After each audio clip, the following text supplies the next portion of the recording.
सौर धर्म का वर्णन। राजा शतानीक ने पूछा, मुने, भगवान सूर्य का महात्म्य कीर्तिवर्धक और सभी पापों का नाशक है। मैंने भगवान सूर्य नारायण के समान लोक में किसी अन्य देवता को नहीं देखा, जो भरण पोषण और संहार भी करने वाले हैं। वे भगवान सूर्य किस प्रकार प्रसन्न होते हैं, उस धर्म को आप अच्छी तरह जानते हैं। मैंने वैष्णव, शैव, पौराणिक आदि धर्मों का श्रवण किया है। अब मैं सौर धर्म को जानना चाहता हूँ, इसे आप मुझे बताएं। सुमंतु मुनि बोले, राजन, अब आप सौर धर्म के विषय में सुने। यह सौर धर्म सभी धर्मों में श्रेष्ठ और उत्तम है। किसी समय स्वयं भगवान सूर्य ने अपने सारथी अरुण से इसे कहा था। सौर धर्म अंधकार रूपी दोष को दूर कर प्राणियों को प्रकाशित करता है और यह संसार के लिए महान कल्याणकारी है। जो व्यक्ति शांत चित्त होकर सूर्य की भक्ति पूर्वक पूजा करता है, वह सुख और धन धान्य से परिपूर्ण हो जाता है।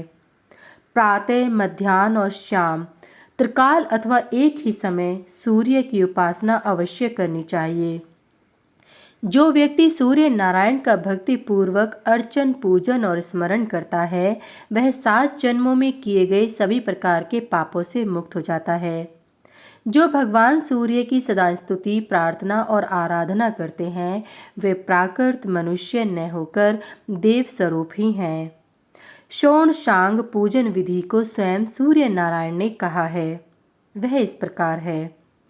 प्रातः स्नान कर शुद्ध वस्त्र धारण करना चाहिए। जप, हवन, पूजन, अर्चन आदि कर सूर्य को प्रणाम करके भक्तिपूर्वक ब्राह्मण, गाय, पीपल आदि की पूजा करनी चाहिए।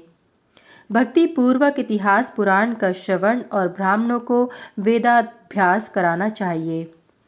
सबसे प्रेम करना चाहिए। स्वयं पूजन कर लोगों को पुराण आदि ग्रंथों की व्याख्या सुनानी चाहिए। मेरा नित्य प्रति स्मरण करना चाहिए। इस प्रकार के उपचारों से जो पूजन विधि बताई गई है, वह सभी प्रकार के लोगों के लिए उत्तम है। जो कोई इस प्रकार से भक्ति पूर्वक मेरा पूजन करता है, वही मुनि, श्रीमान, पंडित और अच्छे कुल में उत्पन्न है। जो कोई पत्र, पुष्प, फल, जल आदि से जो भी उपलब्ध हो, उससे मेरी पूजा करता है, उसके लिए न मैं अदृश्य हूँ और न वह मेरे लिए अदृश्य है। मुझे जो व्यक्ति जिस भावना से देखता है, मैं भी उसे उसी रूप में दिखाई पड़ता हूँ। जहाँ मैं स्थित हूँ, वहीं मेरा भक्त भी स्थित होता है। जो मुझ सर्वव्यापी को सर्वत्र और संपूर्ण प्राणियों में स्थित देखता है, उसके लिए मैं उसके हृदय में स्थित हूँ और वह मेरे हृदय में स्थित है। सूर्य की पूजा करने वाला व्यक्ति बड़े बड़े राजाओं पर विजय प्राप्त कर लेता है। जो व्यक्ति मन से मेरा निरंतर ध्यान करता रहता है, उसकी चिंता मुझे बराबर बनी रहती है कि कहीं उसे कोई दुख न होने पाए। मेरा भक्त मुझको अत्यंत प्रिय है। मुझ में अनन्य निष्ठा ही सब धर्मों का सार है।